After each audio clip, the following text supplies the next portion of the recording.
नए साल में खुशियों की सौगात, आखिर रंग लाएगी किस्मत, रंग बिखेरेगी किस्मत। फुल ऑफ ट्रस्टेड वीडियो आपके लिए लेकर के आया हूँ। दोस्तों, बारिश होती है और जब लगातार बारिश होती रहती है तो वही बारिश की बूंदें नदी का बहाव ले लेती हैं। हर साल देखते हैं कि बाढ़ आ गई, वो नदी के रूप में परिवर्तित हो जाती है। ठीक इसी प्रकार से जीवन में हमारे द्वारा किए जाने वाले छोटे छोटे प्रयास जिंदगी में बड़ा परिवर्तन ला सकते हैं। इसीलिए हमें हमेशा अपना प्रयास करते रहना चाहिए, प्रयास में कमी नहीं करनी चाहिए। जब हम अपने प्रयासरत जीवन को त्याग देते हैं या हताश होकर के बैठ जाते हैं उन छोटे छोटे प्रयासों से, तभी हम असफलता को स्वीकार कर लेते हैं। इसलिए इस बात का ध्यान रखिए।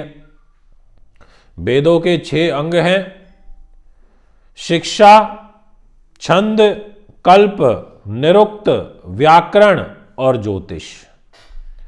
अब अगर कोई ये कह दे कि ज्योतिष अंधविश्वास है, ये स्कैम है, ये सब पागल बनाते हैं, एस्ट्रोलॉजी कुछ होती नहीं है, तो फिर शिक्षा भी कुछ नहीं होती, वेदों का जो पहला अंग है, छंद कुछ नहीं होता, कल्प कुछ नहीं होता, व्याकरण भी कुछ नहीं होती, निरुक्त भी कुछ नहीं होता, फिर आप सब चीज़ों को नकार रहे हैं।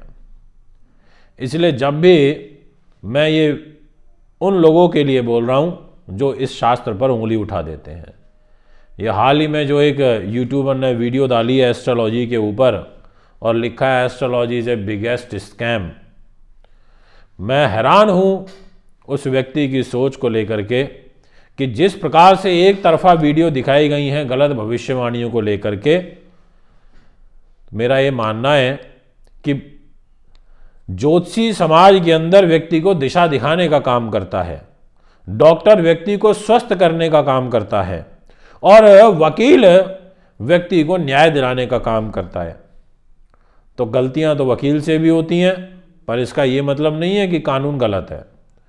गलतियां डॉक्टर से भी होती हैं, पर इसका ये मतलब नहीं है कि MBBS की पढ़ाई गलत है। गलतियां ज्योतिषी से भी होती हैं, गलत भविष्यवाणियाँ भी होती हैं, तो इसका मतलब ये नहीं है कि ज्योतिष शास्त्र गलत है, ज्योतिष विज्ञान अलग है। मित्रों, ये संकीर्ण मानसिकता का परिचय देते हैं इस प्रकार के लोग। मैं आपसे सिंपल कहता हूँ कि मैं वीडियो में सुन रहा था कि आप कोई उपाय कर रहे हो और उस उपाय को करने से मंगल को क्या पता चलेगा कि आप उसके लिए उपाय कर रहे हो। मैं आपसे एक सिंपल सी बात करता हूँ। पहले के समय में जब व्यक्ति मन से किसी को याद करता था तो उसके पास आपकी आवाज़ पहुँच जाया करती थी। ऐसे एक नहीं करोड़ों उदाहरण आप डेली अपने दिनचर्या में देखते हो कि मैं बस अभी आपको याद कर रहा था और देखो आपका कॉल आ गया। होता है कि नहीं होता? यानी कि हमारे मन की जो गति है वो सबसे अधिक है। हमारा मन कहीं भी पहुंच सकता है। ये एक अलग विज्ञान है, एक पराविज्ञान है। इसको समझने की आवश्यकता है। ज्योतिष विज्ञान को समझने की आवश्यकता है। ज्योति का मतलब होता है प्रकाश और ईश का मतलब होता है स्वामी, और जब ये दोनों शब्द मिलते हैं तो बनता है ज्योतिष।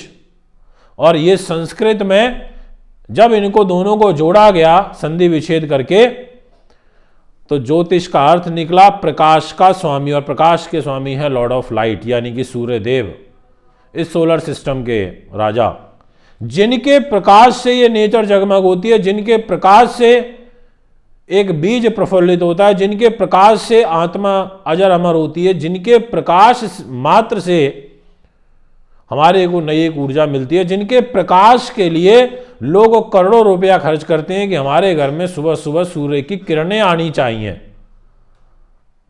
और उन किरणों से आपके घर की दरिद्रता दूर हो जाती है, उन किरणों से आपका घर का एनवायरनमेंट अच्छा हो जाता है, उन किरणों के आपके घर में पड़ते ही आपके शरीर का प्रदूषण बाहर निकल जाता है। आप सर्दियों में धूप बाहर बैठते हैं तो विटामिन डी आपको मिल जाती है। और एक व्यक्ति ये कह देता है कि सूर्य को क्या पता कि आप उसके लिए दान कर रहे हैं। इससे बड़ा मूर्खता का परिचय क्या हो सकता है? सूर्य को तो ये भी नहीं पता कि आप बाहर बैठ करके सर्दियों में धूप सेक रहे हैं। सूर्य को तो ये भी नहीं पता कि आप सूर्य को जल चढ़ा रहे हैं। सूर्य को तो ये भी नहीं पता कि आपने करोड़ों रुपए खर्च किए अपने घर में सूर्य की रोशनी को लेने के लिए, तो फिर तो बंद कर दीजिए, मत लीजिए ईस्ट फेस के मकान। और हो सकता है जिसने प्रश्न उठाया हो उसका भी घर ईस्ट फेस हो, नॉर्थ फेस हो। पहले बड़े बड़े राजा महाराजा होते थे, ऋषि मुनि होते थे, उनके सलाहकार होते थे। ये जितने भी मंदिर इस दुनिया में बनते हैं सारे ईस्ट फेस और नॉर्थ फेस बनते हैं। ये भी सब अंधविश्वास है। फिर आखिर क्यों, इस विषय को समझने की आवश्यकता है। अगर इस शरीर को लाइट मिल रही है और लाइट के ऊपर ये ज्योतिष विज्ञान टिका हुआ है, इसलिए तो मैंने बोला ज्योतिष का मतलब ही प्रकाश का स्वामी ज्योतिष है, और यानी कि सूर्यदेव, सूर्य आधार है। और लोग कह देते हैं कि ज्योतिष कुछ भी नहीं है। मंगल का रंग लाल है, ये तो सब जानते हैं। आप 1 महीने लाल रंग पहन करके देख लो। जिस व्यक्ति ने, जिस यूट्यूबर ने ये वीडियो बना के यूट्यूब पर डाली है और एक आए कि astrology is a biggest fraud, मैं उस यूट्यूबर से ये कहता हूं अपनी वीडियो के माध्यम से कि 1 महीने लाल रंग के कपड़े पहन ले, मंगल को नहीं पता चलेगा कि आपने लाल रंग के कपड़े पहने हैं, पर आप खुद पहन करके देख लो, आप में क्रोध बढ़ जाएगा। इट मीन्स कि मंगल से आने वाला जो प्रभाव है वो आपके शरीर पर पड़ रहा है। आप मंगल की रेज को अपनी ओर खींच रहे हो, उसकी ऊर्जा को अपनी ओर ग्रहण कर रहे हो उस लाल रंग को पहन के। क्योंकि ये तो साइंस नहीं कहा है, नासा वालों नहीं कहा है, साइंटिस्ट नहीं कहा है कि हाँ मंगल का जो रंग है वो लाल है। Hindu mythology is very true and correct, कि हमारे शास्त्रों में कितने सालों पहले लिख दिया गया कि मंगल का रंग लाल है और गुरु का, जुपिटर का रंग पीला है। तो हमको कहां से पता चला? हमारे तो ऋषि मुनियों की देन है। और एक व्यक्ति आके ये कह देता है कि ये astrology is a biggest scam. मैं कहता हूं ऐसे लोगों को सबक सिखाना है आपको। मैं ये मानता हूं कि मेरी प्रेडिक्शन में कमी हो सकती है, ये मैं स्वीकार करता हूं कि मेरी प्रेडिक्शन हो सकता है ठीक ना हो, पर एस्ट्रोलॉजी विज्ञान में कोई कमी नहीं है। ये 100% सत्य है, ये ट्रू है। क्या दोस्तों, अभी विषय पर आते हैं। थोड़ा मन आहत था, लोग देख रहे हैं, वायरल भी कर रहे हैं। आप भी करिए हमारी इस वीडियो को वायरल, पहुंचाइए उस व्यक्ति तक ताकि वो भी सुने और समझे, आके डिबेट करे। और सभी ज्योतिषियों को एक होना चाहिए इस मुद्दे पर। सबसे महत्वपूर्ण विषय जो वर्ष 2023 की शुरुआत होगी, इसमें सबसे पहले मैं आपको ये बताना चाहता हूं कि मेष राशि एक ऐसी राशि है जिसको खुशियों की सौगात शुरुआत के पहले महीने में मिल जाएंगी। और उसका कारण है, रीजन है, क्योंकि आपका फाइनेंस शुक्र के पास है और आपका दाम्पत्य जीवन शुक्र के पास है। और शुक्र देव पहले 22 दिन तो आपके कर्म भाव पर बैठे हैं, बहुत अच्छे बैठे हैं। ज्योतिष के नियम अनुसार यदि धन का स्वामी कर्म भाव पर आ जाए तो अच्छा खासा पैसा देता है, यश उपलब्धि देता है, सम्मान देता है। तो शुरुआत आपकी वर्ष की बहुत अच्छी होगी, इसमें किसी प्रकार का कोई दो मत नहीं है। इसके अलावा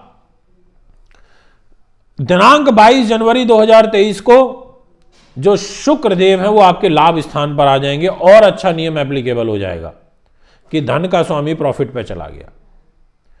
जहां पर यानी कि जितने भी मेष राशि के जातक इस समय मुझे सुन रहे हैं, आपकी जो ग्रह स्थिति रहेगी वो वाकई बहुत अच्छी यहां पर दिखाई पड़ती है। और 17 जनवरी को शनि भी लाभ पर आ जाएंगे। तो लाभकारी परिस्थितियां, खुशियों की सौगात आपको जनवरी के महीने से मिलती हुई नजर आ रही है। इसमें किसी प्रकार का किंतु परंतु कोई दो मत नहीं है, ये समझ लीजिए आप। बस शनि की नीच दृष्टि मेष राशि पर आपके प्रथम भाव पर रहने से आप में क्रोध जरूर रहेगा, स्वास्थ्य पर इसका नकारात्मक प्रभाव जरूर पड़ेगा, पर हम अभी इस सेक्टर में बात नहीं कर रहे हैं। हम विशेष रूप से ये बात कर रहे हैं कि आपके लिए मेष राशि के लिए शुभ न्यूज रहेगी। इसके बाद मैं आपसे बात करना चाहता हूं नेक्स्ट राशि की, और इस राशि का नाम है वृषभ। जितने भी जातक मुझे एट प्रेजेंट अभी वृषभ राशि के सुन रहे हैं, आप ध्यान से सुन लीजिए। आपकी खुद राशि के स्वामी बनते हैं शुक्रदेव, और शुक्र बहुत मजबूत स्थिति में आपके लिए रहने वाले हैं। और वर्ष की शुरुआत आपकी बहुत मजबूत रहने वाली है, क्योंकि नए वर्ष में आपको स्वयं आपकी राशि के स्वामी शुक्रदेव खुशियां प्रदान करेंगे। कहेंगे मेरे से पैसा ले लो, मेरे से दौलत ले लो, मेरे से यश ले लो, मेरे से ग्लैमर ले लो, मेरे से हंसी खुशी ले लो, मेरे से हॉस्पिटैलिटी लाइन में लाभ ले लो।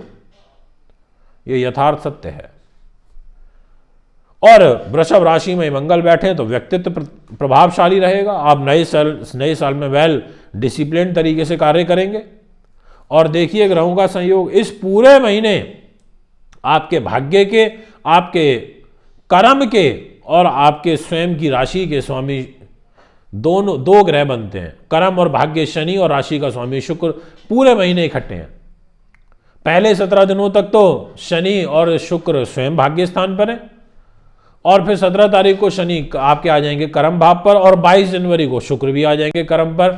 इसका मतलब ये नया साल आपके लिए भाग्य के अनुरूप कोई विशेष कार्य बनवाने आ रहा है, आपको एक नई खुशियों की सौगात देने के लिए आ रहा है। इस बात को आप अच्छे तरीके से समझ लीजिए। इसके बाद मैं आपसे बात करना चाहता हूं नेक्स्ट राशि। ये जो मैं बात कर रहा हूं वो कर रहा हूं एक्सीलेंट लेवल, जिनको सबसे ज्यादा अच्छा फल प्राप्त होगा।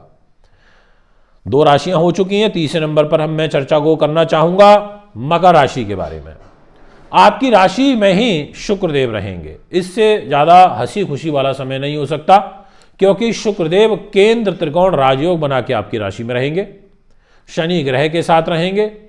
शनि की शुक्र की शुभ सुंदर युति आपकी राशि में रहेगी मकर में। और देखिए दिनांक 22 जनवरी को शुक्रदेव पैसे पर आकर के बैठ जाएंगे, कर्म को लेकर के, उन्नति को लेकर के, बुद्धि को लेकर के। दिनांक 17 तारीख को शनि भी आपके पैसे के घर पर आकर के बैठ जाएंगे। इसका मतलब पूरे महीने राशि पर, मान सम्मान के घर और पैसे के घर पर शनि की और शुक्र की युति रहने वाली है। यह युति आपके लिए बहुत आनंददायक, फलदायी रहेगी, उन्नतिवर्धक रहेगी, कार्य की सिद्धि कराने वाली रहेगी। ये मैं आपको आश्वस्त कर देता हूं। आपके लिए भी बहुत जबरदस्त ट्रस्टेड वीडियो रहने वाली है, और पूरे वर्ष शनि ग्रह के द्वारा आपको धन धान्य प्राप्त होता रहेगा। अभी हमने बात करी 3 राशियों की। अब मैं जिस राशि के विषय में बात करना चाहता हूं, इस राशि में को कुछ समय के लिए लाभ मिलेगा और कुछ समय आपका तनावपूर्ण जाएगा। जैसे अगर हम वर्ष की स्पेशली शुरुआत की बात करें तो बहुत अच्छी है, और विशेष रूप से पहले 15 दिनों तक आपको आपकी राशि के स्वामी भी सपोर्ट करेंगे। पहले 15 दिनों तक आपको मंगल बहुत सपोर्ट करेंगे। पहले 15 दिनों तक आपको शुक्र और शनि भी बहुत सपोर्ट करेंगे। यानी कि वर्ष की शुरुआत तो खुशियां लेकर के यहां पर दिखाई पड़ती है। जितने भी जातक इस समय मुझे सुन रहे हैं यहाँ वृष राशि, इसके कर्क राशि के, तो कर्क राशि के जातकों हमने अभी आपके बारे में चर्चा करी। अब नेक्स्ट नंबर पर जो मैं बात करना चाहता हूं, इस राशि को जो गेन प्राप्त होगा दिनांक 17 जनवरी के बाद और 22 जनवरी के बाद, ये वो राशि है जिसके ऊपर से शनि की 7.5 का प्रभाव भी कम होगा। डिस्प्ले में नाम आ चुका है, यानी कि कुंभ राशि वालों आपका 7.5 का प्रभाव सेकंड दौर में चालू हो जाएगा। शश नाम का राजयोग बनेगा दिनांक 17 जनवरी से, और 22 जनवरी से केंद्र त्रिकोण राजयोग बनेगा।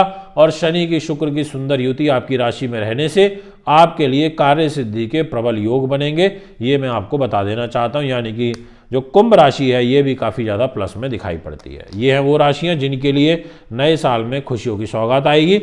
इसके अलावा और भी राशियाँ हैं, ध्यान से सुन लीजिए। एक कन्या रहेगी, इसके बाद रहेगी एक मिथुन, और एक राशि रहेगी मित्रों तुला। इन राशियों को भी बेनिफिट होगा, ये आप समझ लीजिए। पुनः आपके बीच में उपस्थित होऊंगा। कुंडली बनवाने दिखाने के लिए संपर्क कर सकते हैं। नमस्कार, बहुत बहुत धन्यवाद।